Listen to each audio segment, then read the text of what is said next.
Anyway, that's kind of arbitrary. Um, Here's the last of the collection here. I've got a Gaiatone Maserite copy, a Squire Telecaster Custom. There's a Fullerton Maserite copy behind that one. And that is my 60s vibe Squire Stratocaster. I'll just talk a little bit each about one. This one here, I don't know, I think this one is probably late 60s, early 70s. A lot like the other Maserati copies I own. I bought this one because I had sort of like really fell in love with the Ramones again, and got really excited about their music again, and started playing it and sort of emulating their style when I'd play it on occasion. See, there's the headstock right there, still intact. I rarely ever see the logo still attached to these. I see these on the web every once in a while, but it's really cool. The action's kind of high on it, but it's just, like, acoustically, it's really loud. But it's definitely one of my faves. The neck is real slender. Very nice. This is the 72 Telecaster Custom. Very cool guitar, and quite a bit of bang for your buck, too. I don't think I paid very much for this one either. And, I mean, yeah, just for the amount of money, you still get, like, a really decent Telecaster tone. Definitely one of my favorites. But, yeah, very cool. There's that one. And I've kind of wondered at times, too, if I'd ever slap in some of the vintage Fender humbuckers in it. But to be honest, I actually I like the tone on this one. But I'm sure it'd be an improvement. But right now, I think they're, for the most part, they're pretty suitable. This is my Fender Squire 60s vibe Stratocaster. I love this guitar. It's great. I think if you're gonna have a guitar collection, you need at least one or two Stratocasters in it. Yeah, you can see there's the logo there. Yeah, it's got a great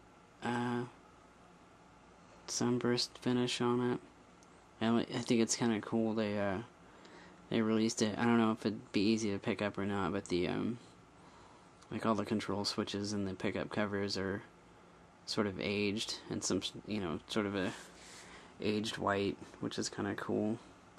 Yeah, but it's got like almost like a Stevie Ray type of tone to it, which is neat. This one here, I guess I'll pull it out, get a better look at it. Yeah. This thing is hefty.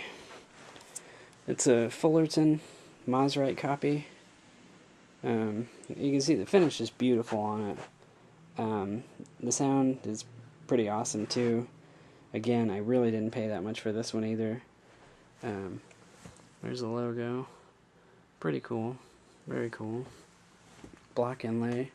The neck is kind of chunky, and the pickguard's a little cheap. But overall, I'd probably give this guitar like a good solid 8 out of 10, or at least a 7.5, And there's that one.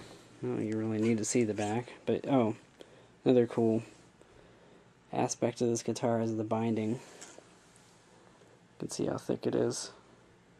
It's pretty sweet. Very cool. Bolt-on neck. Vintage tuners. This is all stock too. I haven't done anything to this guitar. Stop tail bridge. Yeah, these chicken head knobs. That was a nice little add-on. But I think predominantly this company just makes like marching band instruments, believe it or not. But yeah, they discontinued these almost as quickly as they produced them. I thought they were pretty cool, so I snatched one up right away. I got, haven't regretted it since. Very cool. This is my pedal collection. I'm a huge fan of big muffs. I'll just go through each one here. This is my double muff. I don't know. It's not my favorite when I ordered it, I thought it was going to be a lot cooler than it actually is. It's okay, I guess. I mean, it's part of the collection. That's that one there. This one, however, is awesome. If you can find one of these and get your hands on one, I highly suggest it. Thing's got great tone. This one I kind of bought more or less for novelty purposes. I don't really play metal. I don't really listen to metal. I don't think I ever really have. Maybe the exception of a couple of bands. Yeah. I mean, you get what you get what it implies. It's pretty heavy. Little Big Muff actually stays pretty true to the tone of its larger counterpart there, which is, I don't know, I'd say it's the smoother of the two Big Muffs. There's the Russian, and then there's the American. Nano Muff is very subtle. I don't really use that one. Again, I just kind of bought it for more or less just like novelty purposes for the collection. That's my Russian Electro Harmonics Big Muff. When I purchased it, it was said to have added the the Creamy Dreamer mod to it. I guess it's supposed to emulate the tone that Billy Corgan uses. However, I learned over time that's not actually the case. I can't remember. There's a specific Big Muff that actually is just stock that he used that gives it that kind of tone. But this one doesn't sound too bad. It's not really working right now. I think the battery compartment is detached. It's having its issues. I need to have it repaired. I can't do it, but this was my first ever Big Muff. It's just your standard green Russian. Things built like a tank. Looks like one too, and for the most part sounds like one as well. It's pretty awesome. It's a lot heavier sounding than the American. This one here is the English Muffin. It's got preamp tubes here. It gives it a little bit of a warmer tone. I don't know if you played one of these, you pretty much know what it is, but it's pretty cool. You get kind of like a Stones, kind of Birds kind of tone, or at least that's what it's hoping to shoot for. That's the American. I've already told you a little bit about it. I like it. I think it's probably one of my favorites out of all of them. I like it with my Jaguar the most. Just get a really distinctive, nice, smooth tone.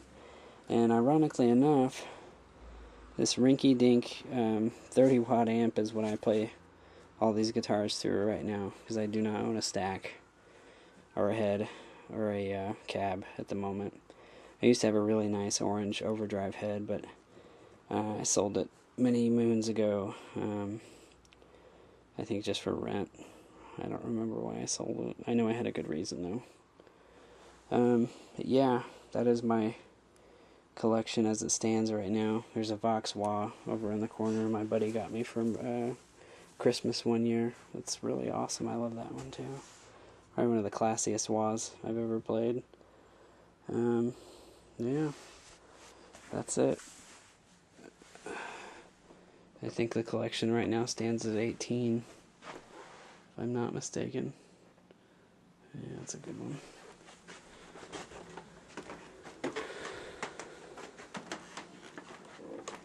And, alright, I guess, yeah.